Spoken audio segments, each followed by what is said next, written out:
Detours, brought to you by Sports and Spokes, the magazine for wheelchair sports and recreation. It was clear from an early age that Jason Harnett had tennis in his blood. As a junior player, he excelled and went on to captain his team at the University of Washington.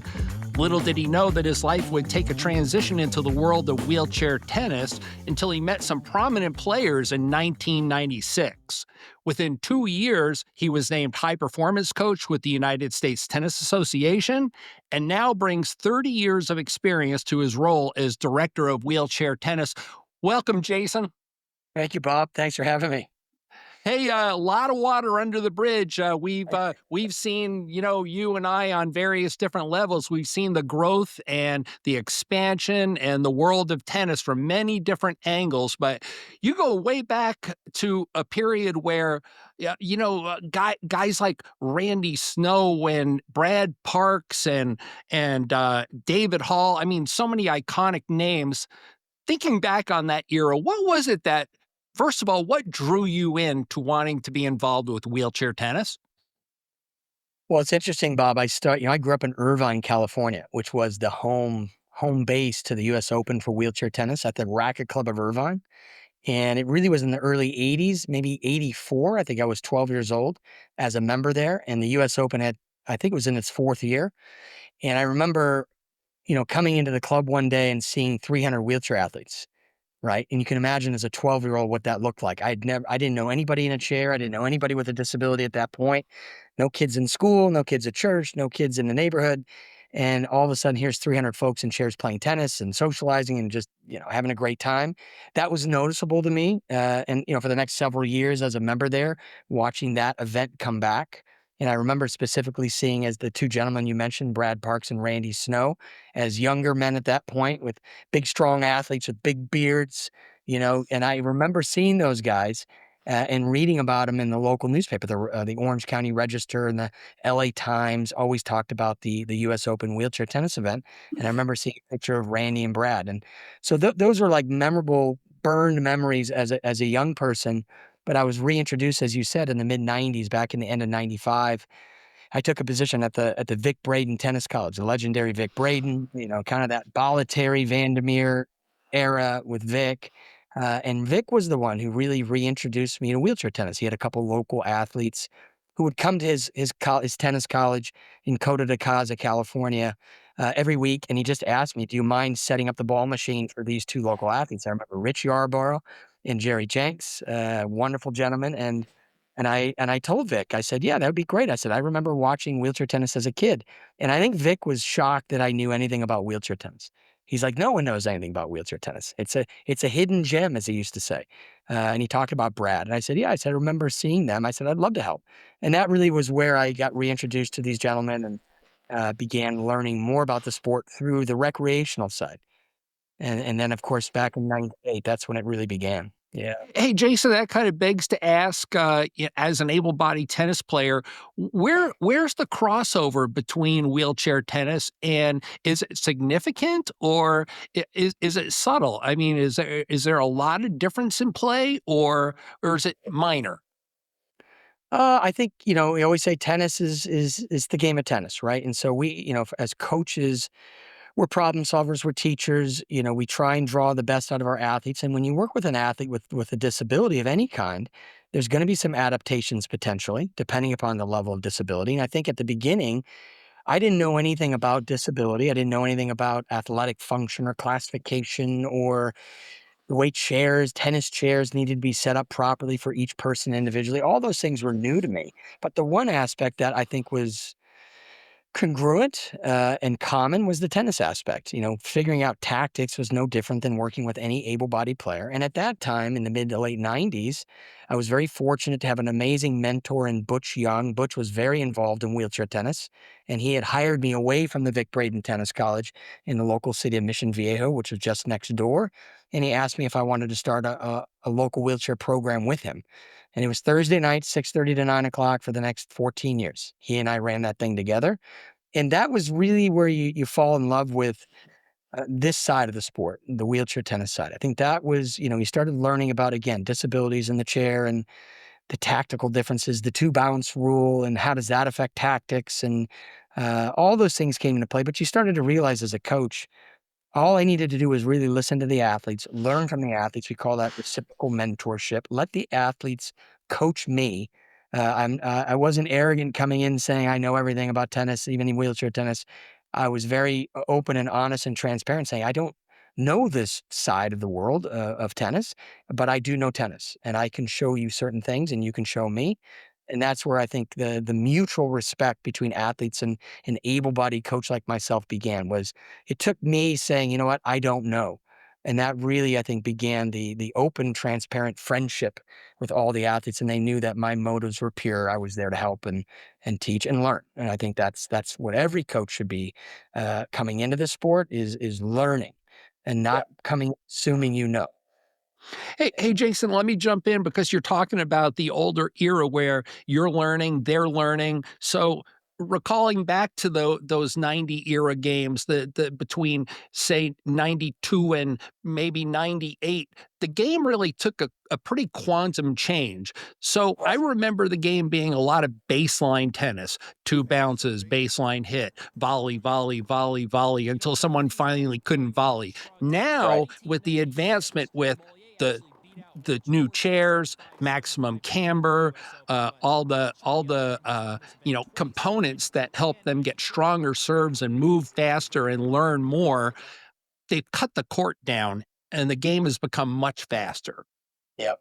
Yeah, I think the game has changed, Bob. I think it's really followed the able-bodied track, where I think you're right. If you go back to the 70s and early 80s on able-bodied tennis, it was a lot of north to south play, a lot of Uh-huh. great ball striking, great ball manipulation, but they weren't using the width of the court as much. They weren't using the entire court. And I think wheelchair tennis fell trap to that a little bit back in those early days, partially like you're saying, because the chairs just weren't.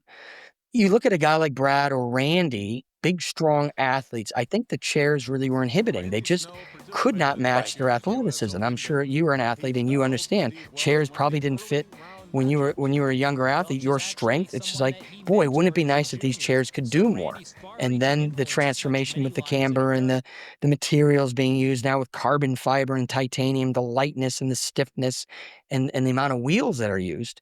The chairs can pretty much match what the athlete needs now. So I find now, going back probably at least at 15 years now, the athletes are way more aggressive. Their ability to train harder is there because the chair can stay with them and they're Uh-huh. not, a minimal cambered chair that would be too tippy, not as supportive, and frankly, just players didn't feel confident to be that aggressive because they felt they would fall over, coming too fast into a turn. So it really tempered the sport. So once the chairs were figured out, then you throw in the modern day rackets, the modern day string, the modern day tennis ball is more lively than ever. So what's happened is wheelchair tennis is kind of in some sort of expeditious way has really sped up the evolution of where it's at. If you watch wheelchair tennis now, if I go to the US Open and Brad Parks and I sit there watching matches, he just can't believe what he's watching. He No, can't of believe course. the speed, the athleticism. He's like, wow, it's just such a different sport than when he played.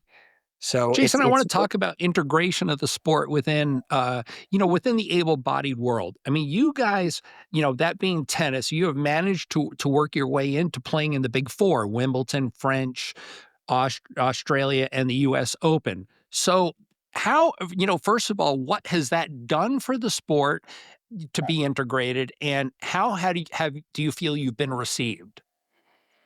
Well, I think it's been an amazing journey. Okay, it started in 2002 in Australia. That was the big jump, meaning we were actually playing at the Grand Slam while the able-bodied event was going on.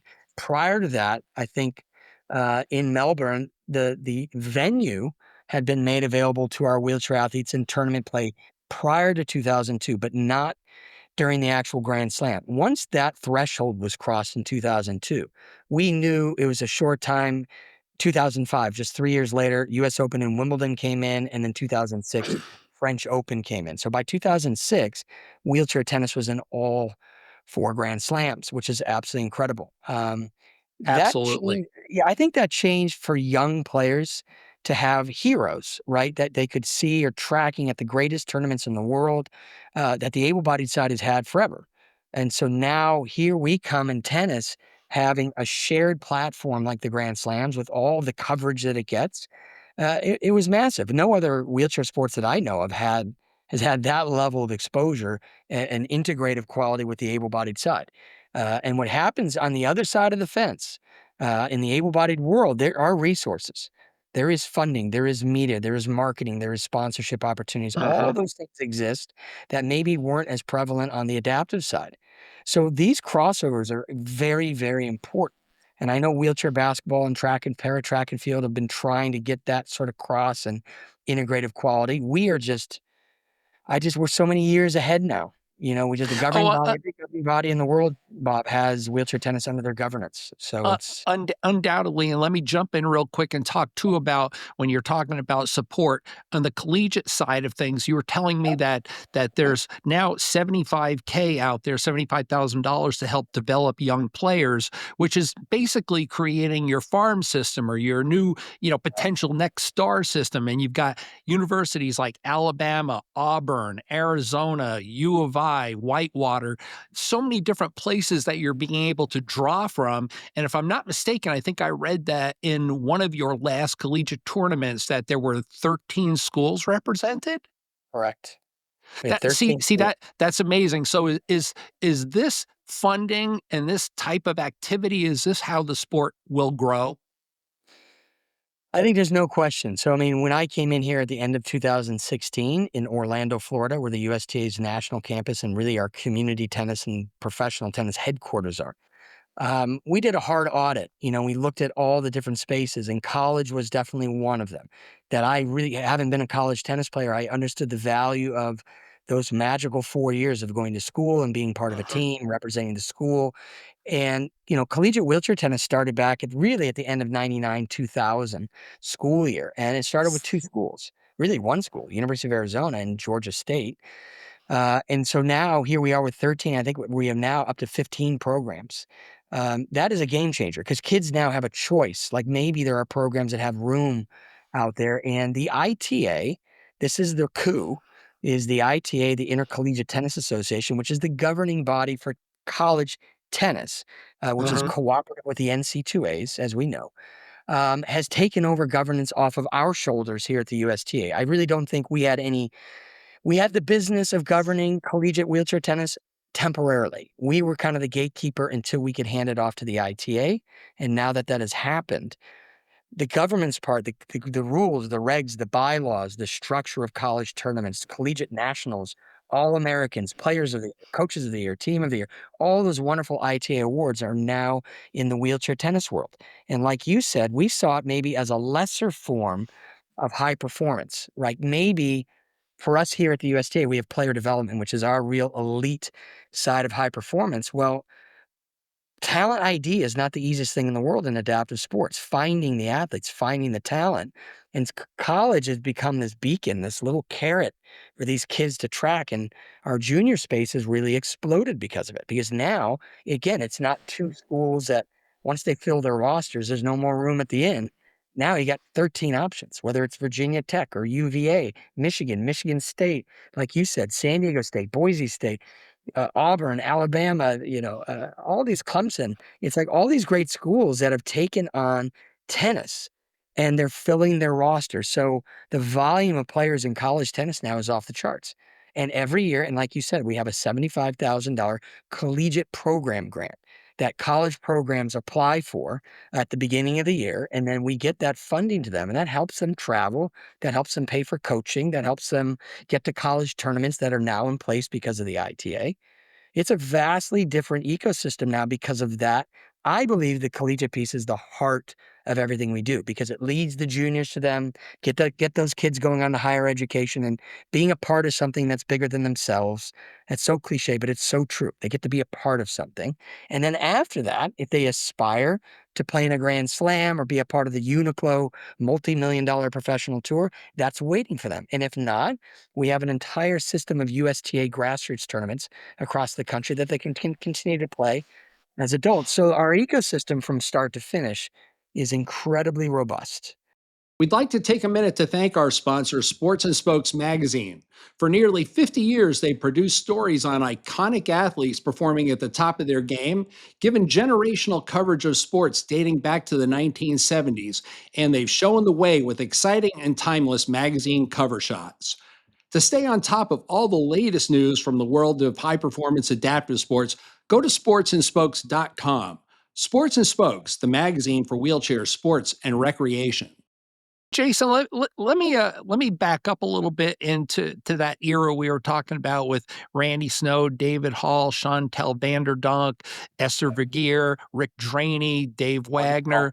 money Um, call. it Yeah, it was it was a tough era, but it also, as I looked through the Paralympic standings and who was winning what, it seemed like it was very disproportionately high. And the Dutch were winning, yeah. and we only really won. I mean, in a way, Randy Snow picked up the first Paralympic Games, and we've had a few struggles along the way. But the Brits and the Dutch have done such an outstanding job.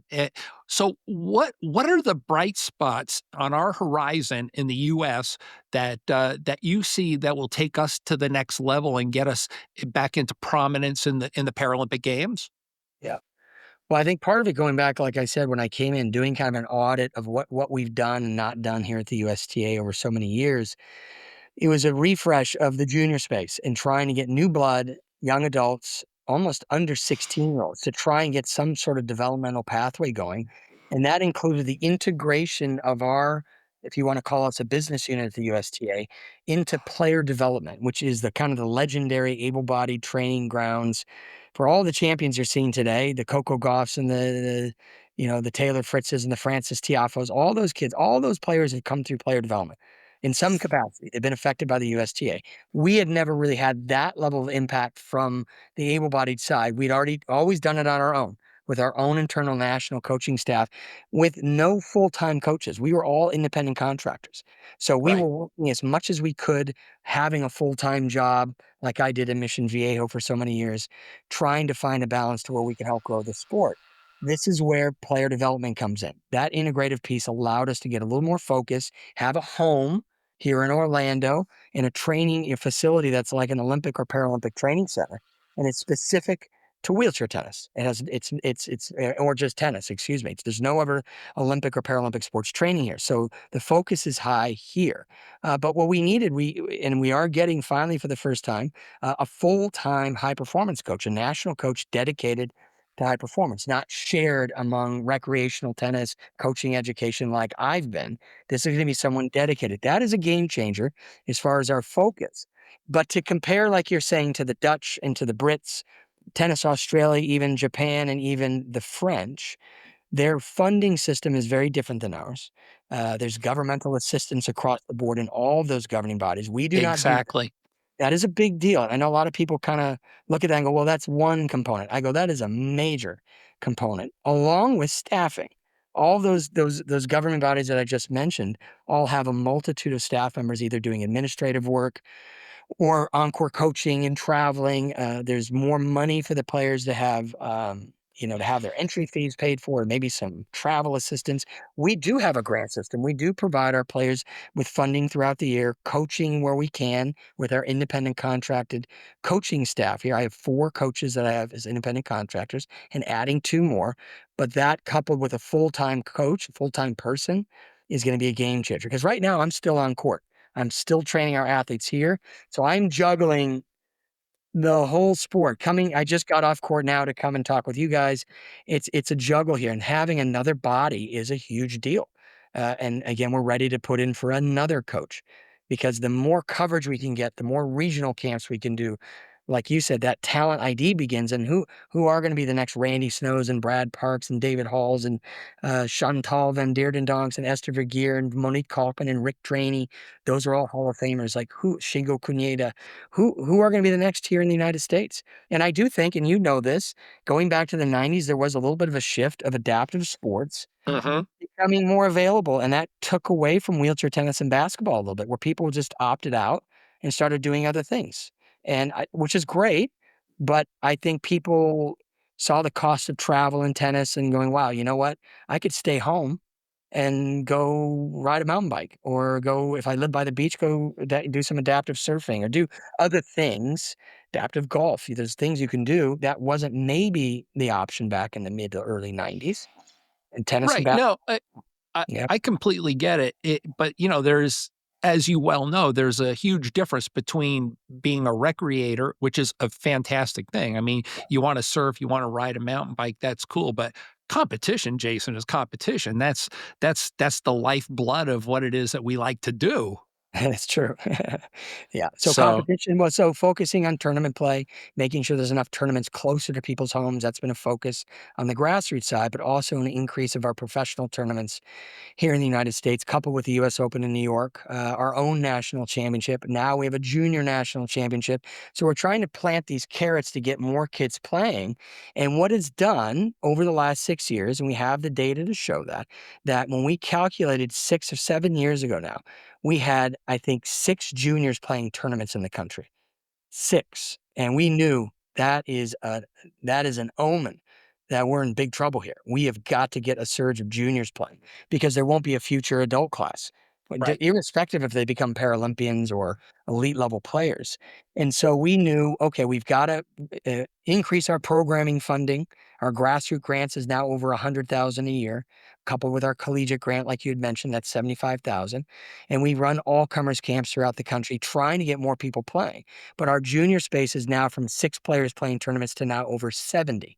So what that means is those collegiate programs are going to have a feeder system. They're going to have a bunch of kids who are competing and looking to continue competing maybe at the collegiate level. And that's where we come in high performance and say, look, is there a handful of those 70 kids who may be, 14, 15, 16 years of age who might have a Paralympic track maybe built in them? Maybe. And we bring them here to Orlando to maybe test them and see where they're at. So we have an ecosystem now that is way different than it was even 7 or 8 years ago, which is much more like the Dutch, much more like the Brits. They also have a geographic advantage in that it takes, an hour to drive north to south in the Netherlands and an hour and a half left to right or east to west. So they all train together all the time. Right. That is a massive challenge for us, has always been a big challenge for the United States, being as big a country as we are. So No, having and I heard that same story from basketball player Mariska Berger. She talked about how easy it is to get to Germany or wherever. If she can't find a women's tournament, she can go mix it up with the men over in Germany. There you go. Car ride away. I mean, Yeah. long car ride, but a car ride. It is, Hey, but hey, it's a huge advantage. It's a huge advantage, no doubt. real quick, I noticed as I Yep, was looking at the rankings, we got a young kid, I guess, Casey Razleff, yep, who's ranked. Is that his name? Ratzliff, yep. Raslip.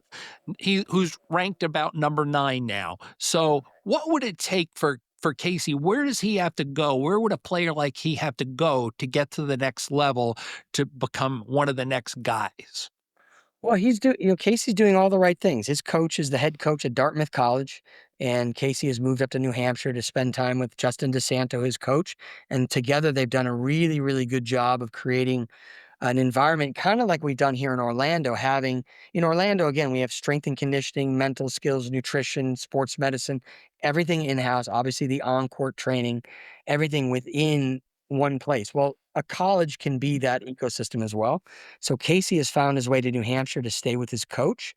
He just won his first round at Wimbledon this morning.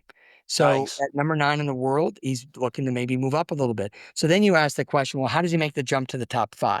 What is that going to take? And I think like anything, any elite sport, it's going to take now the day in and day out consistency, making sure when he gets to, to events, we always say Casey's now in a place where he's beating everybody he should beat, and he's beating a majority of the players at his level. And he's now starting to dip his toe into the pool of beating some of the very elite players who are ranked ahead of him. So he's making that transition slowly, and it takes a lot of experience to make that breakthrough. So for him to break in the top 5, he's got a little more work to do. But again, a good win at Wimbledon today. He's got a match against the number 4 player in the world tomorrow, who he's beaten twice. So he's doing all the right things. And I think we find that the players that tend to have the most support at home, whether that's private coaching, the ability to travel more, play more matches, like you were talking about competing earlier, they're the ones who tend to rise. We have 3 players here living in Orlando right now who've made the commitment to move to Florida to train with myself and our coaching staff. Charlie Cooper, who's coming from Indian Wells, Tomas Majetic, who's coming from Colorado, and Maylee Phelps, who just moved from Portland, Oregon. They've made the commitment, and like Casey, Casey is completely committed to what he's doing. He is a professional tennis player, and he's the highest ranked player we've had since Steve Welch. And Nice. Stevie going back to, again, mid to 90s through 2012, whatever Stevie was playing, we were with Yep. Stevie the whole time. Uh, Casey's the highest ranked player. John Ryberg was the second highest at number 11, but Casey now reaching a career high 7 just a few weeks ago. So he's leading the way. Excellent. Hey, let's go ahead and wrap it up, Jason, with a little bit of fun. I remember showing up in Irvine many years ago, back in the mid late '90s, and there was this kid named Ricky Mollier, and the big talk was Ricky could serve the ball 88 miles an hour, and this was, I mean, like this was, I don't know why, around the hot dog stand and whatever, that was the big talk. Ricky Mollier. So, what do you remember about that era, and in particular, anything that you remember that was really fun or funny, or just think something that happened along the road? 30 Yeah. years. God, yeah, 30 years. Like there are stories, my God. I Like, bet there are. there are tons. But I'll tell you what about that era. It was so pure. I don't it's we I'm not gonna say we've lost some of that, but there was such a joy of going tournament to tournament and seeing some of the same players, but fresh faces everywhere we went. Draws were packed. It was just such a popular sport. I know tennis was popular in the early 90s, late 80s, even when Brad started the whole thing back in the late 70s. Tennis was very popular. And I think it was no different because in tennis, you and I, Bob, can go out and play. Whether you're in a chair or not, it doesn't matter. You and I can go play. I don't have to know how to play in a chair. That's sometimes a little bit inhibiting or prohibiting, meaning if I don't know how to play in a chair, I guess you and I can't play. That's not true. You get Right. 2 bounces, I get 1. That was it. And I think that was the genius of the sport. And I recognized that early. But when I came in, I'd played good college tennis and was playing at a pretty good level. And so for me to see players like Ricky Mollier from the Netherlands, who looked like a modern day able-bodied athlete who happens to be sitting in a chair, his serve, his forehand, everything about him was modern. And it looked very different than watching Randy kind of dissect a court. But Ricky Correct. was just the raw athlete. And there were others like him, the Kai Schrammeyers, the Rod Right. Giammartinis. These guys were outstanding tennis players. And even Rick Draney and some of the quads at the beginning were so good at what they did. And the women, of course, Chantal and Monique, and hey, here comes a young Esther Vergeer and Nancy Olson from the United States, and Hope Llewellyn and that crew coming through in the 90s. It was just such a good time because everybody strove to be the best they could be, but they never lost their social aspects, the fun, the camaraderie. That was so evident back then. And now I would say the difference now is just the professionalism at the high end. Everybody's got their private teams. No one's socializing as much. The money's in a radically different place. So the professionalism is up. And so people like David Hall and Esther Vergeer and Rick Draney, those are the 3 I always felt took the sport in their respective divisions to a new level of professionalism. They were social, but not too social. They were strict to their regimens and their professionalism, and it really forced everyone else to rise and raise the level of the games. And then came Shingo Kuneda. The great Shingo shows up, and everybody's like, wow, we've got a big problem here. This kid's going to dominate. And he sure did.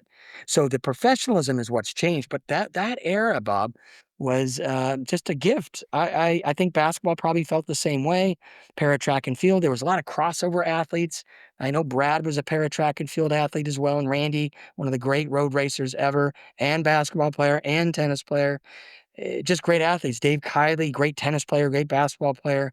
This was an era that was just special. Rick Slaughter. I can go down the list of all these great players, and now that era is over, and we have an era of great players now, great personalities, and here we are at all the Grand Slams, Paralympic Games, obviously, World Team Cup, which is our Davis Cup, BJK Cup equivalent, Pan American Games, all these magnificent landmark events that I think wheelchair tennis is leading the adaptive sporting world. The Paralympic sporting world is really being led by tennis because of the inclusivity of it all, the integration within the able-bodied side, and the professionalism. It's forcing the other sports to take a hard look at how they operate. Couldn't agree more, Jason. With having you at the helm, I know that there's a lot of forward movement. You're a very forward thinker, and I can see and hear the enthusiasm in your voice. Thanks so much, man. I mean, this was really, really insightful, and I look forward to catching some tennis out on the road. Invite us to an event. Awesome. Oh, the U.S. Open's coming up, Bob. That's not a bad place to go. Hey, thanks, you, Jason. Appreciate it. You bet.